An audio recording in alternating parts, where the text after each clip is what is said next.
2012. Time to grow up. December 28, 2011. I believe the only constant is change. Change defines everything we live with and live through. It's the way life works. We don't get to sign up for only the good stuff. We've got to experience it all. If we're lucky, we grow into our lives over time. We become more certain of who we are, what we need, and how to live with purpose. We admit that the benefit of our experience is more than joy, more than pain.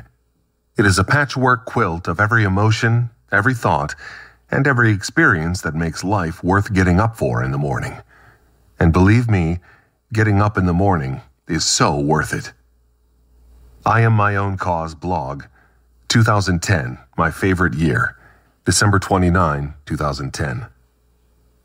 One of the perks of writing a blog is that I get the opportunity to revisit what I thought and felt at certain points in my life. After more than 3 years of writing, I have a lot of source material.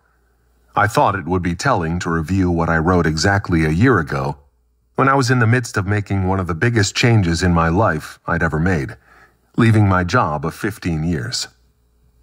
I won't go into all the reasons leading up to that decision, because I've already been there and done that in this space. What I will say is that it was definitively time to go. Over the years, I've become a lot less afraid of taking chances. And while I admittedly wonder about the unknown, I don't fear it. I'm thankful to be able to say a year later that I still consider getting up in the morning to be absolutely worth it. Every day is a day to try again to be better, be more, be grateful. Of course, I don't claim to feel that way every second of every day, but I am happy with the experiences I've had and hopeful for the life I'll yet live every morning I am blessed to open my eyes. I didn't arrive here overnight, and given that I'm currently unemployed and looking for work, it would be easy to believe that I should instead be stressed and frightened. The old Charles would have been all that, believe me. But my situation is not what it seems, however, if you're on the outside of my experience looking in. Let me explain. I completed my final day of work on January 31 this year. And guided by my impeccable sense of timing, I did so during a major recession when national unemployment was at 9%. Under normal circumstances, no one in their right mind would have chosen to leave at that moment. Many folks would have hunkered down and stayed until they got another job or until at least the unemployment picture brightened.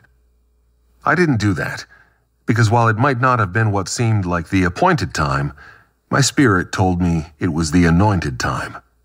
And because I'm a planner, I'd saved and prepared for the move many months ahead of my departure.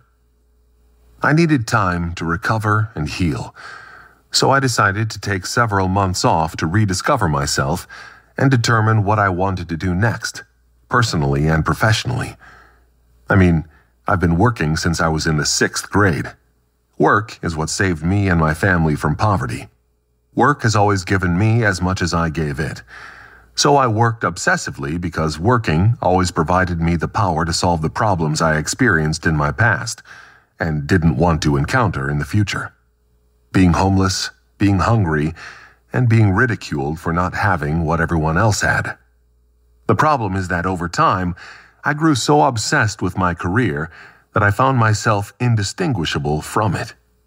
Work, unfortunately, became the substitute for the life I wasn't living. I'm not an idiot, so of course I knew what choice I was making. But thanks to some serious introspection and an evolution of my life goals and aspirations, I realized I wanted more. That's why I left comfort behind, and responding to my spirit, ended up taking nearly a year off to find myself again. In that time, I realized how much I needed my family, my friends, and others around me, and that they needed me too. They needed more than emails, text messages, and phone calls from me. They wanted connection, presence, and mutual, loving, supportive relationships. They wanted more than expensive gifts and excuses when I didn't show up for birthdays, holidays, and other life events that mattered. They deserved more than I'd given them. They needed everything I was instead giving to my job.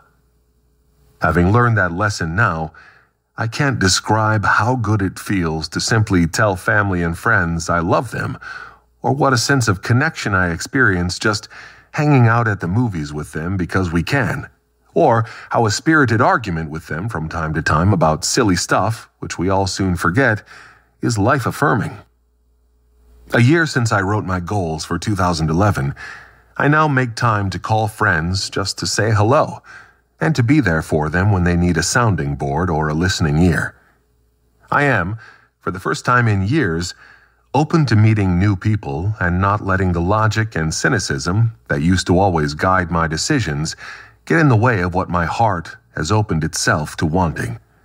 That's an entirely new way of thinking for me. Oh, and another thing. I stopped lying to myself about everything. Big lie or white lie, I now refuse to serve myself up anything but a big, healthy helping of the truth. And that's what I do with others, too. Not everyone appreciates the truth, but I've learned to accept that's okay. Truth, like forgiveness, isn't about the other person. It's about who we are. You must tell the truth for yourself so that you can be free. There were other choices I needed to make to free myself. I've had to let go of some behaviors, bid adieu to things I once thought defined me, and disconnect from people I thought were in my corner but discovered were only interested in keeping me in a corner. I've made those changes and forgiven those who played me. I've come away from the experience stronger, for knowing I don't have room in my life for anyone or anything that only takes from me and offers nothing in return. In the year since I wrote about the year ahead, I've celebrated a 1-year anniversary with Faith, my wonder dog, who has taught me more about patience, understanding, and unconditional love than any other living creature, save for my mama, Clara. I am a bona fide dog person now, and I literally cannot imagine my life without Faith in it. Whenever I plan anything that will affect my life, the first consideration I have is what impact it will have on Faith. For many years, I laughed at people who would say something like that. Now, I'm one of them, and I wouldn't change a thing.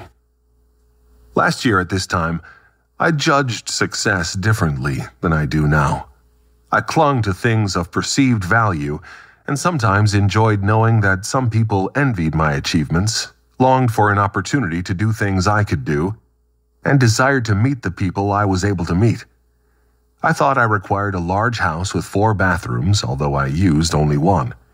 I was surrounded by beautiful things and beautiful people, and I focused on creating a lifestyle in which only the best would do.